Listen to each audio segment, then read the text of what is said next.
சாத்தியம் மாறும். தர்ம யுத்தம் ஒரு பக்கம் புரட்சிகளாக இருந்தாலும் இந்த யுத்தம் எப்படி நம்ம அணி வந்து வெற்றி பெறுவதற்கான வாய்ப்பு இருக்கா? மீண்டும் ஒருங்கிணைவதற்கான வாய்ப்பு இருக்கா? அனைத்து இந்திய அண்ணா திராவிட முன்னேற்ற கழகம் ஒன்றிணைய வேண்டும் என்ற தத்துவத்தின் அடிப்படையில் அது எந்த ரூபத்தில் எப்படி வந்தாலும் நான் முழு மனதோடு வரவேற்கிறேன். அதற்கு முழு ஒத்துழைப்பும் தருவேன். இந்த தேர்தலுக்குள்ள ஒன்றிணைந்தாலே சார் நம்ம வந்து 2026 ஆட்சி அமைப்பதற்கான வாய்ப்பு இருக்கு. அப்படி ஒன்றிணைலாட்டா திமுக சாதகமா அமைச்சிருக்கு சார். உங்களுடைய கருத்து வரவேற்கக்கூடியது. அதுதான் நடக்கும். ஒன்றிணைய வேண்டும் என்ற எண்ணம் அனைவர் மனத்திலும் இருக்கிறது. ஒன்றிணைய வேண்டும். அப்படி ஒன்றிணைந்தால்தான் புரட்சித் தலைவர் எம்ஜிஆர் அவர்கள், புரட்சித் தலைவர் மாண்புமிகு அம்மாவுடைய எண்ணம் நிறைவேறும், ஈடேறும். ஒன்றிணைப்பு கருத்துக்களை வந்து மாறுபடுறாரு எடப்பாடி. அதுக்கு என்னதான் சார் காரணம்? உங்க நட்புக்குள்ள நீங்க வந்து தயவுசெய்து என்னை கேட்கறது அவரை கேளுங்க.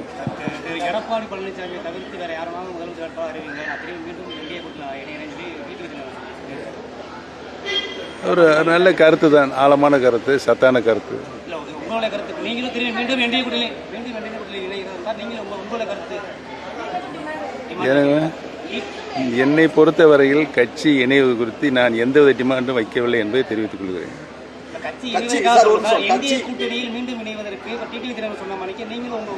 அரசியலில் ஏற்கனவே நான் சொல்லிவிட்டேன், எதிரியும் இல்லை நண்பர்களும் இல்லை என்று. எதிர்காலத்தில் எதுவும் நடக்கலாம். ஒன்றிணைந்தால் முதலமைச்சர் வேட்பாளராக எடப்பாடி பழனிசாமியை நீங்க ஏத்துக்குவீங்களா? ஒரு மனதார திருப்பி ஒன்றிணைவதற்கு எடப்பாடி பழனிசாமி வந்து சரின்னு சொல்லிட்டா நீங்க அவரை முதலமைச்சர் வேட்பாளராக ஏற்றுக்கொள்வதற்கான பல பிரச்சனைகளை பேச வேண்டியிருக்கிறல்ல. இன்னைக்கு கேஸ் 6 கேஸ் வந்து நீதிமன்றத்தில் இருக்கு. அந்த நீதிமன்றத்தினுடைய வழக்கு எங்களுடைய தர்ம யுத்தத்தினுடைய அடிப்படை கூறுகள் சம்பந்தமாக அது இருக்கிறது. அது நிறைவேறுகின்றதில் நாங்கள் யோசனை செய்வோம். செங்கோட்டையன் சாருடைய முயற்சி வந்து வெற்றி பெறுவதற்கான வாய்ப்புகள் இருக்கா சார்? சாத்தியக்கூறுகள் இருக்கா சார்? என்னை பொறுத்தவரையில் அவர் எடுத்திருக்கின்ற முயற்சி உறுதியாக வெற்றி பெறும். வெற்றி பெற என்னுடைய வாழ்த்துக்கள். செங்கோட்டையன் அவர்கள் டெல்லிக்கு அழைப்பு விட்டுருக்காங்க. நீங்க உங்களுக்கு அழைப்பு வந்திருக்கா சார்? இதுவரை இல்லை சார். இன்னொரு விஷயம் சார், அதாவது அதிமுகவை துண்டாடி விளையாடுவதை பாஜக ரசிக்கிறது. அந்த மாதிரியான விஷயத்தை எதுவும் அரசியல் நோட்டத்தோட பிஜேபி நான் அது மாதிரி எண்ணவில்லை. நாடாளுமன்ற தேர்தலில் என்டிஏ கூட்டணியோட தனிச்சு நின்றீங்க ஒரு தொகுதியில். ஒரு தொகுதியில் வெற்றி வாய்ப்பு இழந்தாச்சு. இப்போ வந்து என்டிஏ கூட்டணியும் இல்லை.